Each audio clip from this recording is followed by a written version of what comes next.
राम राम, आदाब, सत श्री अकाल। आशा है कि आप अपनों का और अपना ख्याल रख रहे होंगे, सुरक्षित होंगे।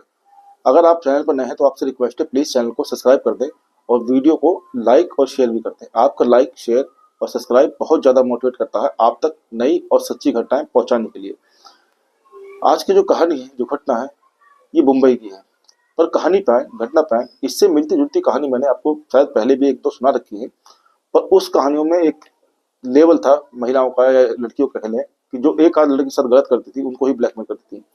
पर इस कहानी में इन दो महिलाओं ने, एक कहते हैं कि महिला, इनको कहना भी गलत है, सारी हदें पार कर दी। इन्होंने एक दो नहीं, चार नहीं, पांच नहीं, बल्कि 25 से ज्यादा लड़कों के साथ बलात्कार किया, उनको रेप किया और साथ ही उनको ब्लैकमेल किया। और कई लड़कों को, कई आदमियों को तो इतना परेशान किया कि उन्होंने अपनी जीवन लीला ही समाप्त कर दी, उन्होंने अपने आत्महत्या ही कर ली।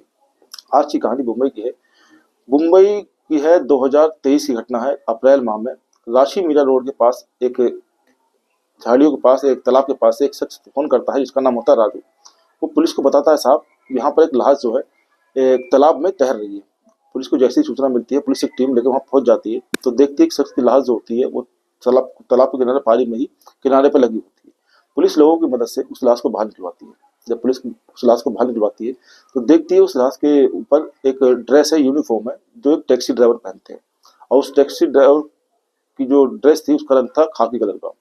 तो इससे पुलिस को साफ साफ लग गया कि जो भी है ऑटो ड्राइवर या टैक्सी ड्राइवर, ये किराए का ऑटो चलाता है या टैक्सी चलाता है। क्योंकि मुंबई में, महाराष्ट्र में, टैक्सी ड्राइवरों की दो तरह की ड्रेस होती है। एक जो होती है जो अपना पर्सनल गाड़ी चलाते हैं, मालिक होते हैं, और एक होती है जो किराए पे चलाते हैं, रेंट पे चलाते हैं। इसके बाद पुलिस वहां आसपास देखती है, कुछ दूर पे ही एक ऑटो खड़ा होता है। ऑटो के पास जाती है, ऑटो की तलाशी लेती है तो ऑटो में कोई कागज मिलता नहीं है। अब जब इस लाश जो मिली है इसकी भी तलाशी ली जाती है, जेब चेक करी जाती है, तो इसकी जेब में भी कोई ऐसी चीज नहीं मिलती जिससे इसकी पहचान हो सके कि ये शख्स है कौन। इसके बाद पुलिस को जब कुछ नहीं मिलता तो पुलिस उठा के इसकी लाश को हॉस्पिटल भेज देती है। और इस ऑटो नंबर से आरटीओ पता लगाने की कोशिश करती है कि इसका जो मालिक है वो है कौन। जब पुलिस आरटीओ जाती है तो पुलिस को पता चलता है कि इस ऑटो मालिक का नाम है रमाकांत पांडे। अब रमाकांत पांडे का एड्रेस लेती है आरटीओ से पुलिस और पहुंच जाती है इस रमाकांत पांडे घर पर। रमाकांत पांडे के यहाँ पहुंचती है पुलिस, उस बॉडी की जो लाश की फोटो खींची होती है वो दिखाती है इस रमाकांत पांडे को। तो ये तुरंत पहचान लेता है, कहता है, साहब ये तो मेरा ड्राइवर है, ये मेरी गाड़ी चलाता है। पुलिस पूछती है इसका नाम क्या है, तो बताता है राजू सिंह नाम है सर इसका, और ये एक राशि मीरा के पास ही कुछ झुग्गियां हैं, ये वहीं रहता है। पुलिस उसका एड्रेस लेती है और पहुंच जाती है इस राजू सिंह के घर पर। जैसे ही राजू सिंह के घर पुलिस पहुंचती है तो वहां घर पे पहुंचती है, आस पड़ोस से पता लगाते लगाते उसके घर तक पहुंच जाती है। तो जब पुलिस घर पहुंच जाती है तो वहां उसको एक महिला मिलती है। महिला को फोटो दिखाई जाती है, पूछा जाता है क्या तुम इसको जानती हो, तो बताती है, साहब ये तो मेरा पति है, पर ये ऐसे कैसे लेटे हैं। पुलिस बताती है, हमें इस शख्स की, राजू सिंह की लाश मिली। अब जैसी लाश मिलने की खबर आती है वो तुरंत रोना पीटना शुरू कर देती है। और पुलिस पूछती है, चुप करवाती है, बताती है कि तुम्हारे पति की किसी से दुश्मनी थी या तुम्हारा कोई और भी रिश्ता यहाँ रहता है, तुम कितने जने रहते हो। तो वो बताती, साहब मैं, मेरा पति और एक मेरा छोटा सा बेटा है, हम 3 जने यहाँ रहते हैं और हम बिहार के रहने वाले हैं। और कुछ 7-8 साल पहले ही हम यहाँ आए थे, अपना पालन पोषण कर रहे थे। पुलिस फिर पूछती है कि याद कर लो, क्या पता किसी से कोई दुश्मनी हो, पैसे को लेन देन से या कोई औरत का मामला हो। तो बताती है, साहब ऐसा मेरा पति था नहीं, ना हमारा किसी से कोई लड़ाई झगड़ा था। पुलिस उस महिला के, उषा देवी की बयान लेती है और वहां से चली जाती है। अब पुलिस जो होती है वो आसपास के जो ऑटो टैक्सी स्टैंड होते हैं या यूनियन वाले होते हैं वहां पता लगाने की कोशिश करते हैं कि हो सकता है कि किसी ऑटो स्टैंड पर कहीं इसका झगड़ा हुआ हो और घर वालों को पता ही ना हो। जब पुलिस आसपास के ऑटो स्टैंड पता लगाती है तो पता चलता है कि राजू जो है ठीक ठाक आदमी है, कमाने खाने वाला आदमी था, उसका किसी से कोई लड़ाई झगड़ा था नहीं। पर तभी एक ऑटो ड्राइवर बताता है, साहब इसको एक सुरेश यादव नाम के शख्स ने बहुत बुरी तरीके से 15 तारीख को मारा था बेल्टों से। पुलिस पूछती है क्यों मारा था, कहता है, साहब बताता है वो कि इनका किसी पैसे को लेकर लेन देन था, इसीलिए इसने बेल्टों से, सुरेश यादव ने इस राजू सिंह को बहुत बुरी तरीके से मारा था और बीच रोड मारा था और जान से मारने की धमकी दी थी। अब पुलिस सुरेश यादव को पता लगाती है और उसको उठा लेती है और ला के उसको उठा के तबीयत से जब खातिरदारी होती है तो बताता, साहब मेरी इससे कोई दुश्मनी नहीं थी, उसने मुझसे ऑटो बेचने के नाम पर पैसे लिए और ऑटो किसी और को बेच दिया। जब मैंने अपने पैसे वापस मांगे उसने मना कर देने से तो गुस्से में आकर मैंने उस पर हाथ छोड़ दिया। जब पुलिस पूछती है, उस पर और सख्ती दिखाती है, तो वो एक ही बात बताता, साहब कि मैंने सिर्फ उसको उस दिन मारा था, वो भी गुस्से में, वो मेरे पैसे नहीं दे रहा तब। अब पुलिस को लगता है कि हो सकता है सच बोल रहा है, तो पुलिस पूछती है कि अच्छा ये बताओ इसने ऑटो किसको बेचा।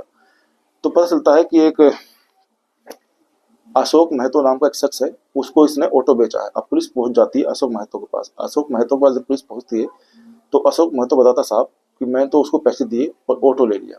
तो पुलिस पूछती है कितना में लिया, तो वो बताता है कि 1 लाख रुपए मैंने ऑटो लिया था। पुलिस पूछती है अच्छा ये बताओ उसने ऐसा क्यों किया कि डबल डबल ऑटो बेचा। तो उसने कहा साहब मुझे नहीं पता, उसको पैसे की जरूरत थी, मुझसे पैसे मांगे, मैंने दे दिए। और मुझे नहीं पूछा कि तुझे क्या ऐसी दिक्कत हो रही है या क्या परेशानी है। अब मुझे तो पता भी नहीं कि उन्होंने डबल डबल किसी से पैसे ले लिए। इसका पुलिस पूछती है कि ये बताओ कि तुम्हारा दोस्त था, वो जान पहचान थी, तुम्हें ये नहीं पता कि उसको ऐसी क्या परेशानी थी, या अच्छा खासा सच आदमी था, सीधे स्वभाव का था, कि ऐसा क्या हुआ कि उसको डबल डबल पैसे की इतनी जरूरत पड़ गई। अशोक महतो बता साहब कि मेरी इससे कोई ज्यादा दिन पुरानी दोस्ती नहीं थी, हम तो एक डांस बार के बाहर मिले थे, वहीं उससे जान पहचान हुई थी और कुछ दिनों बाद उसने ऑटो बेचने की बात कही। अब पुलिस को जब डांस बार का नाम सामने आता है तो पुलिस को थोड़ा शक होता है। अब पुलिस नाम डांस बार का नाम पूछती है और वहां पहुंच जाती है। जब वहां पहुंचती है तो वहां और कई ऑटो वाले खड़े होते हैं, उनसे बातचीत करती है। जब उनसे बातचीत करती है तो एक ऑटो वाला वहां बताता है कि साहब एक महिला है, एक एक महिला है मनीषा नाम की, डांसर है, ये बार डांसर है, और इसको जो राजू है इसको आंख से रात को तकरीबन रात 2 ढाई बजे 3 बजे करीब लाता और ले जाता था। जब पुलिस के सामने मनीषा का नाम आता है और तभी उसमें से एक ऑटो वाला वो बोल देता है कि इन दोनों का चक्कर था और उनका लफड़ा चल रहा था। अब पुलिस को लगता है कि हो ना हो इसी डांस बार डांसर ने कुछ किया है या इसी को लेकर कोई लड़ाई झगड़ा हुआ है। अब पुलिस उठाती है मनीषा जो बार डांसर है उसको उठा लेती है, उससे पूछताछ करती है।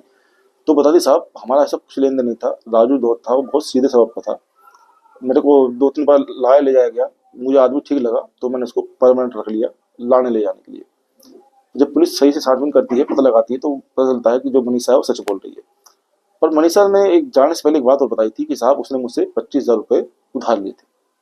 अब जैसे ही 25,000 की बात आती है तो पुलिस चौंक जाती है कि एक तरफ तो जहाँ उसके घर वाले बता रहे हैं कि बहुत ठीक ठाक आदमी था, एक तरफ बताते हैं वो शरीफ आदमी था, और दूसरी तरफ उसने ऑटो डबल डबल बेच दिया, 25,000 यहाँ से उधार ले लिए, मामला क्या है। अब पुलिस आस-पास पड़ोसी से पूछताछ करती है तो पता चलता है कि राजू जो है बहुत ठीक-ठाक स्वभाव का था, किसी से कोई मतलब रखता नहीं था, ना कोई ऐसा उसमें गलत ऐप था, ना कोई लड़की को लेके, ना कोई दारू-शराब को लेके। अब पुलिस बड़ी कन्फ्यूज़ थी कि आखिरकार ये माजरा क्या है कि एक तरफ तो उसकी छवि बिल्कुल साफ-सुथरी आ रही है और दूसरी तरफ पता चल रहा है कि वो बार डांसर के चक्कर में था, पैसे उधार लिए, डबल-डबल गाड़ी बेच दी। अब पुलिस उसकी कॉल डिटेल निकलवाती है। जब कॉल डिटेल निकलवाती है कि लास्ट लोकेशन कहाँ की थी या किससे बात करी थी और कब इसका फ़ोन जो बंद हुआ था। लास्ट लोकेशन निकलती है इसकी एक मीरा पार्क बिल्डिंग की। मीरा पार्क बिल्डिंग अपार्टमेंट की जब इसकी लास्ट लोकेशन निकलती है, पता चलता है कि यही इसका फ़ोन जो लास्ट बार स्विच ऑफ हुआ था और लास्ट बार यहीं एक्टिवेट था। पुलिस पहुंचती है टीम लेके मीरा पार्क बिल्डिंग के पास। मीरा पार्क बिल्डिंग के पास उस शख्स की फोटो दिखाई जाती है राजू की, और सिक्योरिटी गार्ड से पूछा जाता है कि क्या तुम इसको जानते हो। तो सिक्योरिटी गार्ड मना करता है, कहता साहब मैंने देखा नहीं, हो सकता है कि नाइट का जो सिक्योरिटी गार्ड है उसने इसको देखा हो, जानता हो। पुलिस नाइट वाले जो ड्राइवर है उसको बुलवाती है। उसको बुलाने के बाद उसकी तस्वीर दिखाती है तो बता देता साहब हाँ ये शख्स यहाँ आता था अक्सर रात को और सुबह जाता था, और कई बार रातों को लेट आता था यहाँ पर। अब जब इससे पूछा गया तो इसने बताया कि मेरे जो रिश्तेदार हैं इसी बिल्डिंग में रहते हैं। पुलिस पूछताछ कर ही रही होती है तभी पुलिस को वहां से एक निकलते हुए दिखता है ऑटो ड्राइवर। और अब पुलिस को ऑटो ड्राइवर वहां से निकलता है उसी बिल्डिंग से, तो उसको पहचान लेती है कि ये उसी ऑटो टैक्सी स्टैंड पे का ड्राइवर है जहां पर राजू के साथ मारपीट हुई थी। पुलिस अब पूछती है सिक्योरिटी गार्ड से कि क्या तुम इसको भी जानते हो। तो बताता है साहब, उसकी एंट्री चेक करता है और कहता था हाँ साहब इसका नाम शेखर है और ये अक्सर उसी रूम में उसी फ्लैट में जाता है जहाँ पर राजू सिंह जाया करता था, और ये भी बताता है कि इसके भी रिश्तेदार इसी फ्लैट में रहते हैं, इसी बिल्डिंग में रहते हैं। अब पुलिस का दिमाग टंग जाता है। अब पुलिस पहुंचती सीधा राजू सिंह के घर पर, उसकी घरवाली से पूछती क्या तुम्हारे कोई रिश्तेदार है जो मीरा पार्क अपार्टमेंट में बिल्डिंग में रहते हैं। तो पुलिस जो इस पर राजू सिंह की जो घरवाली गुस्सा है वो मना कर देती है कि साहब हमारा कोई रिश्ता रहता नहीं है, हम तो खुद अकेले रहते हैं और अकेले अपना यहाँ पालन पोषण कर रहे थे। अब पुलिस को कहीं ना कहीं शक होने लगता है। सबसे पहले उसको उठाने से पहले पुलिस उस शेखर की पूरी कुंडली खंगालती है। तो पुलिस को पता चलता है कि आजकल शेखर भी इधर उधर पैसे उधार मांगता फिर रहा है, कर्ज लेता फिर रहा है। अब पुलिस को लगता है कहीं ना कहीं इन दोनों में कोई ना कोई कनेक्शन जरूर है। अब पुलिस उठाती है शेखर को, शेखर से पूछताछ करती है। जब शेखर से पूछताछ करती है तो पुलिस को गुमराह करने की कोशिश करता है, कहता साहब ऐसा कुछ भी नहीं है, मैं तो नहीं जानता, हाँ राजू को जानता था मैं, पर वहाँ मेरे रिश्तेदार रहते हैं। तो पुलिस पूछे सब कौन रिश्तेदार रहते हैं, तो कोई सही जवाब दे नहीं पाता है। अब जब वो सही जवाब नहीं दे पाता है तो पूछताछ से बताओ तुम कर्ज क्यों ले रहे हो। तो कहता साहब मैं तो किसी को कर्ज नहीं लेता नहीं, पर पुलिस के पास पूरी जानकारी थी, उसके सामने सबूत रखे जाते हैं तो उस पर टूट जाता है और रोने लगता है, और ऐसी कहानी ऐसी घटना के बारे में बताता है जिसको सुन के आप भी सन्न रह जाएंगे और जिसने सुना था वो भी सन्न रह लेता। वो बताता है साहब कि 2 महिलाएं उसके साथ काफ़ी दिनों से बलात्कार उसका कर रही हैं और उसकी सारी कमाई ले ले रही हैं और पैसे ना देने के एवज में कहती हैं कि हम तुम पे रेप का केस लगा देंगे, और मेरी उन्होंने वीडियो बना रखी है और कहती हैं वो अपलोड कर देंगी इंटरनेट पर और बदनाम कर देंगी। पुलिस को बड़ा अजीब सा लगता है, पुलिस भी हंसने लगती है कि तुम्हारे साथ कोई महिला पर रेप करेगी, तुम्हारा बलात्कार करेगी, तुम्हारा कैसी बात कर रहे हो। अब वो रोता पीटता है और बताता साहब जो राजू सिंह के साथ हुआ, जो उसकी हत्या हुई, वो भी इसी का शिकार हुआ है। जब इस पुलिस के सामने ये बात कहता है शेखर, तो पुलिस को कुछ ना कुछ यकीन होने लगता है शेखर के ऊपर। अब पुलिस उन महिलाओं का नाम पूछती है तो वो नाम बताता है अरुणा, अरुणा और सुनीता। इन 2 महिलाओं का नाम बताता है। पुलिस पूरी कहानी पूछती है कि हुआ क्या था, तो बताता साहब एक दिन अरुणा जो थी वो मुझे रास्ते मिली रात को, उसने मुझे हाथ दिया और मुझसे कहा कि मीरा पार्क बिल्डिंग को छोड़ दोगे, तो मैंने कहा ठीक है। वो नशे में थी। जब मैं वहाँ पहुंचा तो उतरने में चलने में सक्षम नहीं थी। मुझसे उन्होंने कहा कि मेरे कमरे तक, मेरे फ्लैट तक मुझे छोड़ दोगे, तो मैंने कहा ठीक है मैडम छोड़ दूंगा। जब मैं उनको फ्लैट तक ले गया तो वो मुझे कमरे के अंदर ले गई, फ्लैट के अंदर ले गई और मुझसे कहा कि तुम यहाँ बैठो, मैं तुम्हारे पैसे लेके आती हूँ। जब वो पैसे लेने अंदर चली गई, मैं बैठा रहा। कुछ देर बाद वो आई और साहब वो ऐसे आई कि जब वो आई थी तो सिवा उनके शरीर पे अंडर गारमेंट्स के अलावा कुछ भी नहीं था। और आते ही वो दारू गिलास लाई, शराब का गिलास लाई, मुझे दिया, जबरन मुझे पिलाया। और साहब मैं भी बहक गया था और बहकने के बाद हम दोनों के बीच संबंध बन गए। जब मेरी सुबह आँख खुली, मुझे होश आया तो पता चला कि मेरी जो ये रात को घटना घटी है, इसका एक महिला ने, दूसरी महिला ने उसका वीडियो बना लिया है। अब वीडियो बनाने के बाद उन्होंने मुझसे थोड़े पैसे की डिमांड करी और थोड़े से बढ़ते बढ़ते आए दिन की डिमांड बढ़ती चली गई और मैं इधर उधर कर्जा मांगने लगा। पुलिस तुरंत वहीं पहुंचती मीरा पार्क बिल्डिंग, और जब वहां पहुंचती पुलिस तो पता चलता है कि जो ये महिलाएं हैं दोनों, या जो यहाँ रह रही थी, इसने जो फ्लैट खाली कर दिया है। अब पुलिस बुलाती है इस फ्लैट के मालिक को और फ्लैट के मालिक से पूछती है, इसका एड्रेस लेती है। एड्रेस लेने के बाद जब वहाँ पहुंचती है पुलिस तो पता चलता है जो उसने एड्रेस दिया था एग्रीमेंट में, एड्रेस ही फर्जी था। अब पुलिस उस मालिक से पूछती क्या तुम्हें इसने पेमेंट बैंक से दी थी, ऑनलाइन दी थी या कैश में, तो बताता साहब मैंने सिर्फ लास्ट पेमेंट जो है वो कैश में ली थी, बाकी जितनी पेमेंट ली थी वो चेक से ली थी। अब पुलिस उस चेक की डिटेल निकलवाती है, बैंक का नाम पता चलता है, पुलिस बैंक पहुंच जाती है और बैंक से उस महिला का जो करंट एड्रेस है उसको निकलवाती है। उसको निकलवाने के बाद पहुंच जाती है सीधा उस अरुणा के, इस अरुणा के घर पर। वहां से पुलिस उठा लाती है इसको और इसी की सहायता से दूसरी महिला जो है उसको बिठा लाती है और इन दोनों को लाके इस शख्स के सामने बिठाया जाता है, शेखर के सामने, और पूरी कहानी सुनी जाती है। कहानी निकल के वही आई जो कुछ कहानी थोड़ी पहले बता चुका था, पर पुलिस जानना चाहती थी कि इन्होंने ऑटो वालों के साथ ही ऐसा क्यों किया और कितने ऑटो वालों के साथ ही कर चुके हैं। जब पुलिस उनसे पूछती है कि तुमने ऑटो वाले के साथ ही क्यों किया, तो इसका जवाब तो सीधा सीधा वो देती हैं कि ऑटो वाले जो होते हैं वो परिवार वाले होते हैं। ज़्यादातर ऑटो वाले बदनामी से डरते हैं, पुलिस से डरते हैं और वो किसी भी कानूनी प्रक्रिया में पड़ते नहीं, जो मांगो, जो जहाँ तक उनके बस की वो दे देते हैं।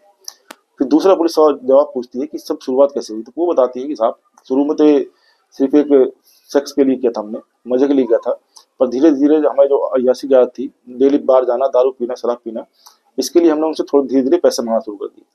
पैसे जब कम मांगते थे तो ऑटो वाले आराम से दे देते थे, पर जब ज़्यादा पैसा मांगते थे वो देते नहीं थे। तो इस पर हमारे मेरे दिमाग में ख्याल आया कि क्यों ना ये जो हम करते हैं इसका वीडियो बना लें और उसके बाद मांग के देखें पैसे क्या देता है कि नहीं। जब हमने पहले ऑटो ड्राइवर के साथ ऐसे किया तो उसे हम जितने पैसे मांगे वो देता गया, उसने अपने ऑटो बेच दी और बेच बाज के वहाँ से भी कुछ दिन बाद अपने वापस चला गया उत्तर प्रदेश के हाथरस को। फिर हमने दूसरी तलाश करी, इसके बाद तीसरी, और धीरे धीरे करते करते हमें खुद याद नहीं कि कितने हमने ऑटो वालों के साथ ऐसा किया है, टैक्सी वालों के साथ हमने किया है। जो उन्होंने आंकड़ा दिया तकरीबन 25 से 30 से ऊपर ऑटो वाले थे जो उनका शिकार हो चुके थे। उसी में से एक राजू था जी, इस चीज़ से परेशान होकर उसने सुसाइड कर लिया, आत्महत्या कर लिया। आप सोचिए, एक तरफ हम उन घटनाओं को जिक्र करते हैं, इन घटनाओं से परेशान है कि कुछ पुरुष आदमी महिलाओं के साथ अत्याचार कर रहे हैं, उनके साथ रेप करते हैं, बलात्कार करते हैं, हत्या कर देते हैं, और कुछ महिलाएं ऐसी हैं जो सिर्फ अपनी हवस अय्यासी को पूरा करने के लिए कितने आदमियों की जिंदगी के साथ खेल जाती हैं। पूरी कहानी सुनने के बाद, पूरे बयान लेने के बाद पुलिस ने उनको जेल भेज दिया था। पर आपको शायद सुन के बड़ी हैरत होगी, और हैरत भी क्या होगी, हमारी कानून व्यवस्था ऐसी है कि मात्र 6 महीने बाद ही इन दोनों महिलाओं को जमानत मिल गई। सोचिए कि ये राजू सिंह से पहले भी 2 ऑटो वालों ने आत्महत्या कर ली थी इन्हीं महिलाओं से परेशान होकर, और कुछ वहां से जो कमा खा रहे थे वो भाग गए थे, अपने जो यूपी के थे या बिहार के थे रहने वाले, वो वापस भाग गए थे, और सिर्फ 6 महीने के बाद इनको जमानत मिल गई। ये हमारे देश का कानून है। फिलहाल आप इस कहानी के बारे में अपनी क्या राय रखते हैं, प्लीज़ कमेंट बॉक्स में जरूर बताएं। अगर वीडियो आपको अच्छी लगे तो प्लीज़ वीडियो को शेयर करें, लाइक करें। अपना ख्याल रखें, अपनों ख्याल रखें। जय हिंद, वंदे मातरम।